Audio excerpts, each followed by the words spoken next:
ассалому алайкум бинандагони гиромӣ, нашри навбатии барномаи иттилоотии ахборро мустақиман аз телевизиони Тоҷикистон манзури шумо менамоем. имрӯз миёни асосгузори сулҳу ваҳдати миллӣ, пешвои миллат, президенти ҷумҳурии Тоҷикистон муҳтарам Эмомалӣ Раҳмон ва сарвазири Ҷопон муҳтарам Фумио Кисида ба муносибати 30-юми солгарди барпо намудани робитаҳои дипломатии ду кишвар мубодилаи барқияҳои табрикӣ ба амал омад. дар барқияи табрикӣ президенти ҷумҳурии Тоҷикистон муҳтарам Эмомалӣ Раҳмон ба унвони сарвазири Ҷопон муҳтарам Фумио Кисида чунин омадааст: ҷаноби олӣ, бо камоли хушнудии шумо ва мардуми дӯсти Ҷопонро ба муносибати санаи муҳим дар таърихи муосири робитаҳои байнидавлатии кишварҳоямон 30-юмин солгарди барқарории муносибатҳои дипломатии самимона табрик мегӯям.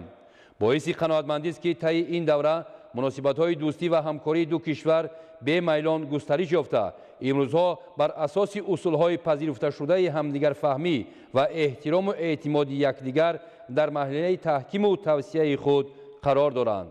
дар ин зимн мо саҳми назарраси Ҷопонро дар татбиқи лоиҳаҳои барои Тоҷикистон муҳим дар арсаҳои гуманитарӣ, иҷтимоиву иқтисодӣ, нақлиётиву коммуникатсионӣ ва дигар соҳаҳои ҳамкории баланд қадр мекунем. ба ин манзур мехоҳам фаъолияти самарабахши агентии Ҷопон оид ба ҳамкории байналмилалӣ ва натиҷаҳои арзишманди шарикии афзоишёбандаи кишварҳоямонро дар чорчӯбаи муколамаи Осиёи Марказӣ ҷамъ Ҷопон бахусус таъкид намоям. мо алоқаманди пешбурди минбаъдаи муносибатҳои неки Тоҷикистон ва Ҷопон дар ҳама самтҳои мавриди эҳтироми тарафайн ҳастем ва ба ояндаи онҳо дидгоҳи мусбат дорем. омодаем ки баҳри ғанигардонидани онҳо бо мазмуну муҳтавои нав дар оянда низ якҷоя тамоми тадбирҳои заруриро роҳандозӣ намоем.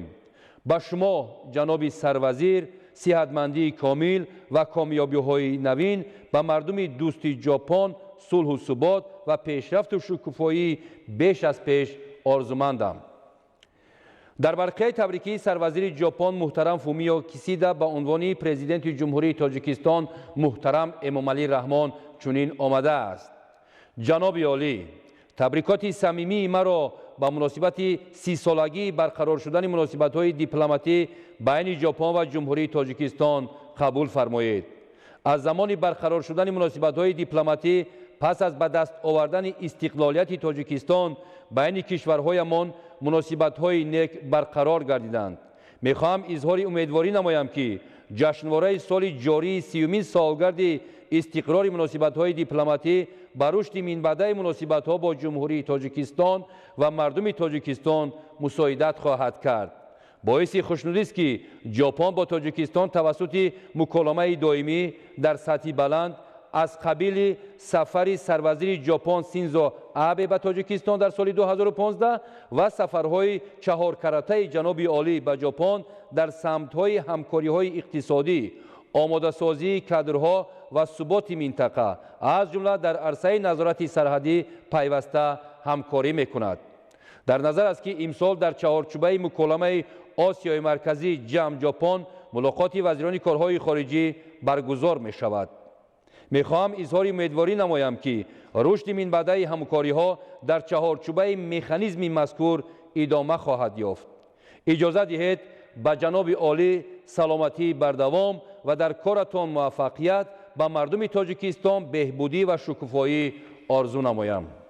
бинандагони гиромӣ, барномаи иттилоотии ахборро идома медиҳем. дар шаҳри Душанбе бо мусоидати Кумитаи давлатии сармоягузорӣ ва идораи амволи давлатӣ ва котиботи шӯрои машваратии назди президенти ҷумҳурии Тоҷикистон таҳти унвони истифодаи имкониятҳои технологияи электронӣ дар рушди соҳибкорӣ ҷамъомад баргузор гардид. дар чорабинӣ оид ба беҳтар кардани фазои сармоягузорӣ дар иртибот ба имконоти рушди тиҷорати электронӣ мубодилаи афкор сурат гирифт. гузориши Маҳмадалӣ Сафар. дар ҳамоиш вобаста ба масъалаи тақвият бахшидани рақамикунонӣ бо мароми иқтисоди миллӣ ва ташаккул додани заминаи технологии он ба ислоҳоти соҳаи алоқа, ҳамчунин таъмин кардани гузариши тадриҷӣ ба иқтисоди рақамӣ ва хизматрасониҳои рақамӣ дар ҳама соҳаҳо мавриди баррасӣ қарор гирифт. Қайд гардид ки дар ҷумҳурӣ вобаста ба рушди тиҷорати электронӣ ва самтҳои дигари марбут ба амалисозии он тадбирҳои зарури татбиқ гардида ин раванд идома дорад. Бо зиёд шудани шумораи ширкатҳои хусусӣ дар реҷаи мустақим ва бо истифодаи технологияи муосири иттилоотӣ хизматрасонанда бахусус дар шароити COVID-19 ва пас аз он тиҷорати электронӣ мавқеи муҳиму устуворро касб намуд. Ҳамзамон дар ҳамкории мақомот, бахши хусусӣ ва шарикони рушд андешидани тадбирҳои зарури вобаста ба масъалаҳои ба таври кофӣ танзим намудани меъёрҳо ва талаботи марбут ба фаъолият дар соҳаи тиҷорати электронӣ мувофиқи мақсад арзёбӣ гардид. иштирокчиён вобаста ба лоиҳаи қонуни ҷумҳурии Тоҷикистон дар бораи савдои электронӣ, масъалаҳои миёнаравии иттилоотӣ дар ташкили тиҷорати электронӣ, зиёд намудани вазни қиёсии ҳисоббаробаркуниҳои ғайринақдӣ байни харидорону фурӯшандагон дар бозори истеъмолӣ, пешниҳоди хизматрасониҳои босифат бо истифода аз технологияҳои рақамӣ, саҳми сомонаҳо дар рушди тиҷорати электронӣ, хариду фурӯши дороворӣ тавассути электронӣ, бозори электронии масолиҳи сохтмонӣ ва ашёи рӯзгор, ислоҳоти андозбандӣ ва имтиёзҳо дар рушди тиҷорати электронӣ, дастгирии ҳамаҷонибаи соҳибкорону сармоягузорон тавассути низоми андозбандӣ бо мақсади ҳавасмандсозии бахши хусусӣ ва саҳми онҳо дар таъмини рушди тиҷорати электронӣ изҳори назар намуданд. имрӯзҳо тағйирёбӣ бо суръати иқлим, раванди боло рафтани гармои замин ва хушкшавию шӯразор гардидани масоҳати зиёди кураи замин таҳдиди бузургеро барои ҷомеаи ҷаҳон ба бор овардааст, ки бисёре аз созмонҳои экологии дунёро нигарон намудааст. Бо татбиқи пурраи ташаббуси навбатии асосгузори сулҳу ваҳдати миллӣ, пешвои миллат, президенти ҷумҳурии Тоҷикистон муҳтарам Эмомалӣ Раҳмон ҳамчун 10-солаи нави байналмилалӣ об барои рушди устувор солҳои 2018-2028 мушкилоти экологӣ ва санитарии сайёра ба тадриҷ роҳи ҳалли худро пайдо хоҳад кард. гузориши Хуршедаи Наҷмиддин. чорумин ташаббуси Тоҷикистон дар самти об барои рушди устувор яке аз иқдомҳои башардӯстонаи асосгузори сулҳу ваҳдати миллӣ, пешвои миллат, президенти ҷумҳурии Тоҷикистон муҳтарам Эмомалӣ Раҳмон ба ҳисоб рафта, бисёре аз давлатҳои дунё онро умед барои ояндасозӣ ва рушди босуботи устувори ҳаёти иқтисодию иҷтимоӣ дар сатҳи минтақа ва ҷаҳон эътироф намуданд. Президенти ҷумҳурии Тоҷикистон қавму миллатҳои гуногуни оламро атрофи ташаббусҳои муҳими ҳаётӣ сарҷам намудааст. тағйирёбии иқлим яке аз проблемаҳое мебошад ки тамоми ҷомеаи ҷаҳонӣ нигарон аст. пешвои миллат муҳтарам Эмомалӣ Раҳмон ташаббусҳои охирини худ ки ба 10 сола об барои рушди устувор аст, дар ин бахш якчанд баромадҳое ки дар сатҳи байналмилалӣ дар Франция, Швейтсария ва Амрико карда буд ва он нигаронӣ кард ки имрӯз масъалаи тағйирёбии иқлим яке аз масъалаҳое мебошад ки барои рушди устувор монеаҳо ба миён меорад. барои ҳамин ҳам ташаббуси президенти ҷумҳурии Тоҷикистон муҳтарам Эмомалӣ Раҳмон дар сатҳи ҷаҳонӣ ба хубӣ пазируфта шуд, барое ки тобиши иҷтимоӣ дорад ва аз ин сабаб тамоми ҷаҳониён ин ташаббусро дастгирӣ карданд. мақсади асосие ки ташаббуси ҷаноби олӣ ба 10 сола об барои рушди устувор ва инчунин масъалаи дар ин раванд масъалаи омӯзиши пиряхҳо, коҳишёбии пиряхҳо дар баромади худ қайд намуданд. ин масъалае мебошад ки ояндаи ҷаҳон вобастагӣ дорад ба захираҳои обӣ. аз ин сабаб ин яке аз масъалаҳое ки дар сатҳи ҷаҳонӣ доимо муаррифӣ мешавад ва онро таҳлил менамояд.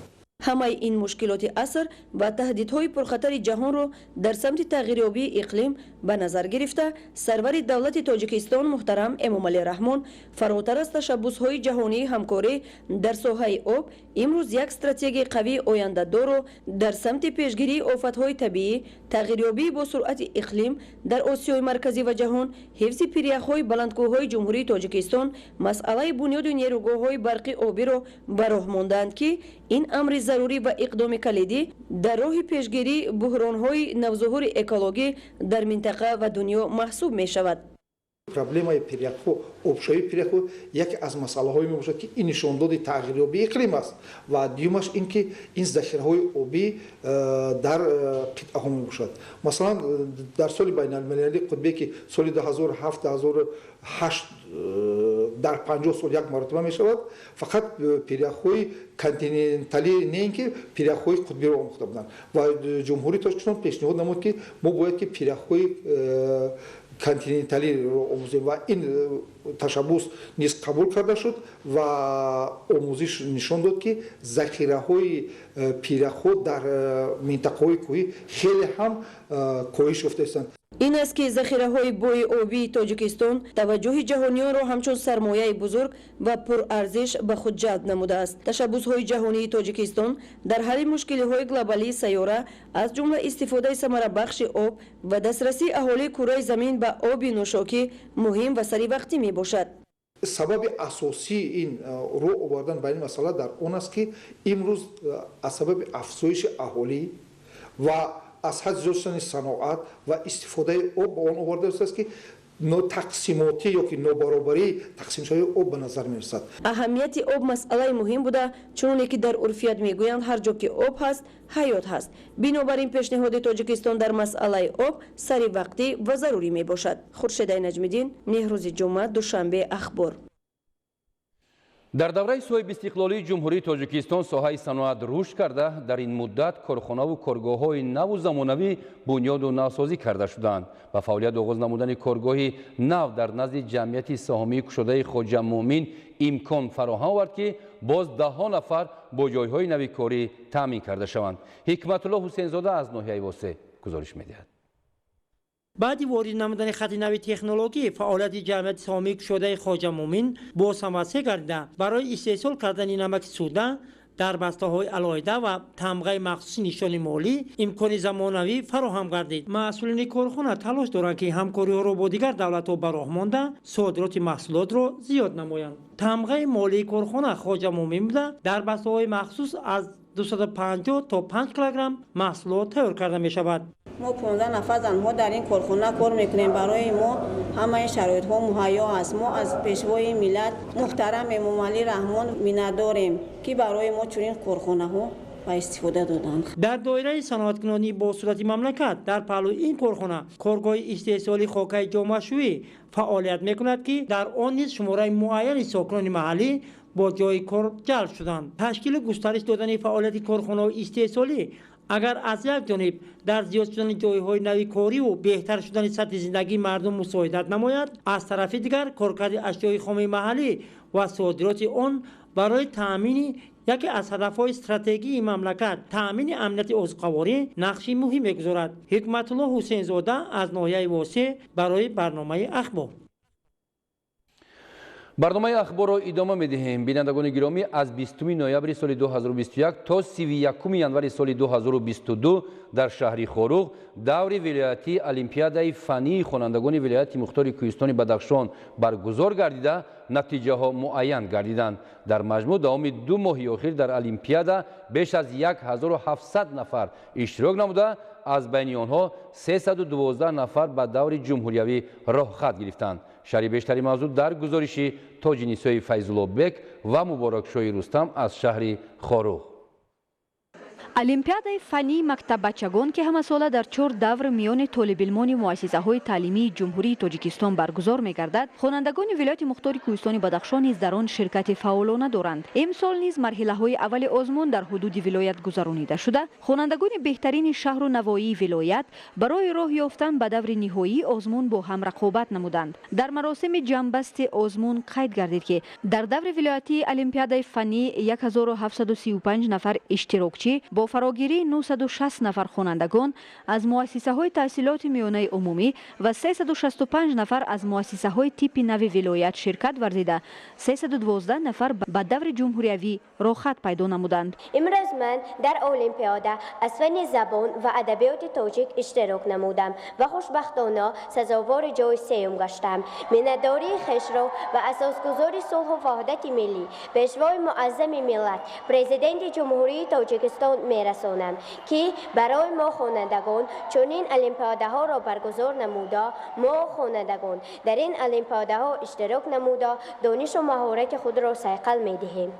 хонандагон аз баргузории чунин олимпиадаҳо изҳори хушнудӣ намуда кӯшиш менамоянд ки бо омодагии том дар даври ҷумҳуриявӣ низ маҳорату малакаи хубро аз худ нишон дода номи муассиса ва вилояти мухтори кӯҳистони Бадахшонро баланд бардоранд. من در المپیاد از فن تاریخ اشتراک کرده جای سوم را گرفتم. من رو افتاده نیستم که جای سوم را گرفتن. در آینده من تیاری خوب دیده جای نمایان را میگیرم. ریاست معارف ولایت برای آمادگی بیشتر جهت اشتراک در دور نهایی المپیاد آموزگاران را موظف نموده اظهار امیدواری کردند که خوانندگان با جایهای نمایان و مدال‌ها از صدر جمهوری به ولایت مختار کوهستان بدخشان خواهند برگشت.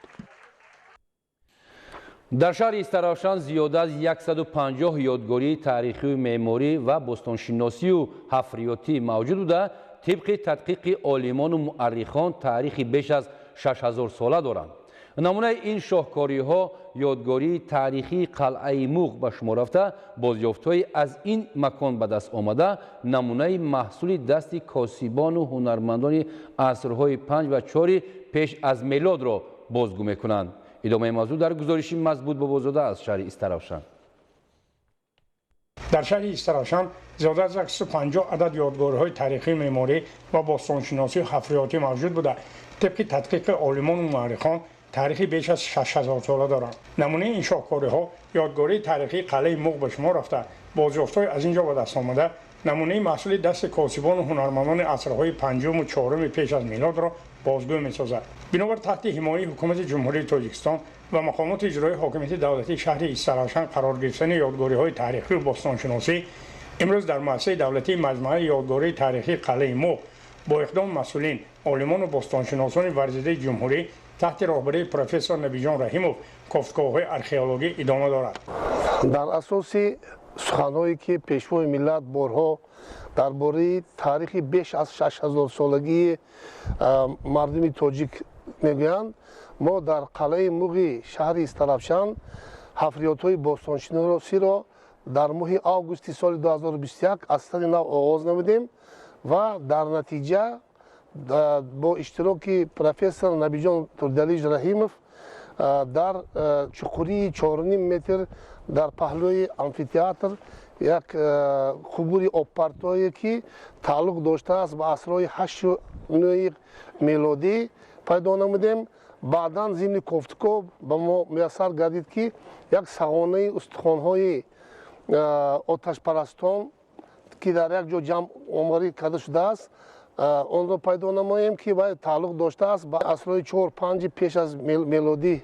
مسئولین مجمع یادگاری تاریخی قلعه موغ جهت در فصل زمستان ادامه دادن کارهای اکتشافی و گفتگویی باقی مانده یادگاری‌های تاریخی بالای سغانه استخوان‌های جسم اشخاص دوره آتش پرستی، آبپرت‌های زیرزمینی دوره آتش پرستان، دیوار یک طرف زندان و بالارهای خانه استقامتی این دوره را که تاریخی بیش از 6000 ساله دارد با محصولات ساختمانی وطنی پوشیده با استفاده از روزهای مساعد فصل زمستان کارها را ادامه داده ایستادند. ذکر به مورد است که در مؤسسه دولتی مجمع یادگاری‌های تاریخی قلعه موغ آثارخانه تشکیل شده همه روزه با نمونه بازیافت‌های دریافت شده غنی گردانده می شود. امروز کارهای گفتگویی اکتشافی در مجمع یادگاری تاریخی قلعه موغ ادامه یافته. مسئولین و متخصصان از نبودن ارخئولوژهای تجربه‌دار اذیت می‌کشند. از این رو راهبریت انستیتوت ارخئولوژی و باستانشناسی همزمان مسئولین اکادمی ملی علم‌های جمهوری تاجیکستان را ضرور است که با کارمندان مجمع یادگاری‌های تاریخی قلعه موغ و متخصصان باستانشناس کمک اولین درجه رسانند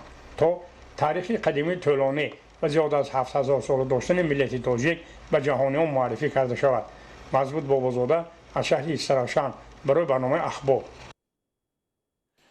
ادامه برنامه اخبار. ورزشگر تاجیک دولت بولتاев در دور نهایی قوازمایی چمپیونات آسیا اوید به بوکس بین جوانان تا 22 ساله هنرنمایی کرده ورزشگر جمهوری قرقیزستان را مغلوب نمود و به عنوان عالی چمپیون آسیا سرفراز گردید. از 18 اعضای دسته منتخب تاجیکستان در چمپیونات آسیا اوید به بوکس 11 نفر با گرفتن مدال ها 1 طلا 6 نقره و 4 برنجی مشرف شدند. شرح بیشتری موضوع در گزارش رحمت شاهی عابد.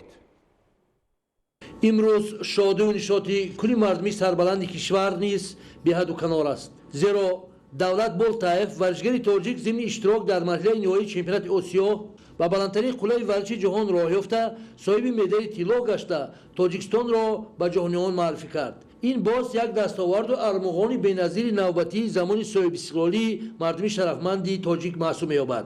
аз муваффақияту музаффарияти варзишгарони тоҷик зимни иштирок дар чемпионати осиё ва дар ин росто садо додани суруди миллӣ ва парафрохта шудани парчами давлатии ҷумҳурии тоҷикистон ба ифтихори ӯ кулли мардуми кишвар эҳсоси сарбаландӣ намуда ифтихор аз фарзандони шӯҳратманди диёр мекунанд. варзишгари тоҷик Давлат Болтаев дар қозмои финалии чемпионати осиё оид ба бокс миёни ҷавонони то 22 сола бо муваффақият ҳунар намоӣ намуда бар варзишгари ҷумҳурии Қирғизистон Рустам Урусбек Улу бо силсилазарбаҳои нокдаун пеш аз муҳлат дар сабқати финалӣ ғалабаи соф ба даст оварда чемпиони осиё шуд. аввалин чемпионати осиё оид ба бокс миёни ҷавонони то 22 сола дар шаҳри Тошканти ҷумҳурии Ӯзбекистон аз 22 то 29 январ доир гардид. дар таърихи бокс тоҷик бори нахуст 7 варзишгари тоҷик ба сабқати финалии чемпионати осиё рохат гирифтанд ва танҳо ба Давлат Болтаев дар вазни ҷамъи 92 кило ба гирифтани медали тилло мушарраф шуда 6 варзишгари дигар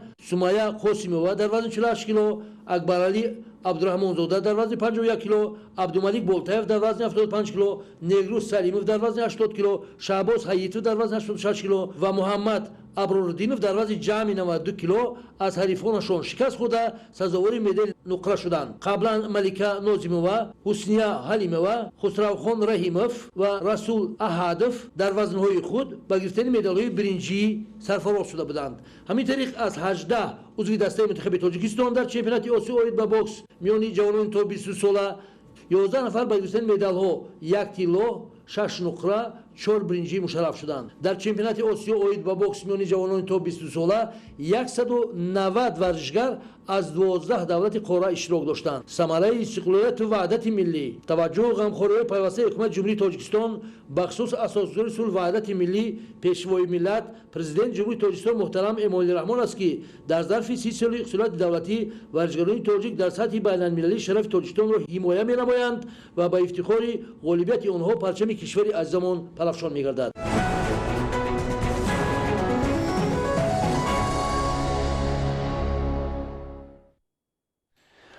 бинандаҳои азиз, шуморо бо дигар хабару гузоришот дар нашрҳои минбаъдаи барномаҳои тиловотии ахбор шоми имрӯз ошно месозем. саломат бошед, то боздид.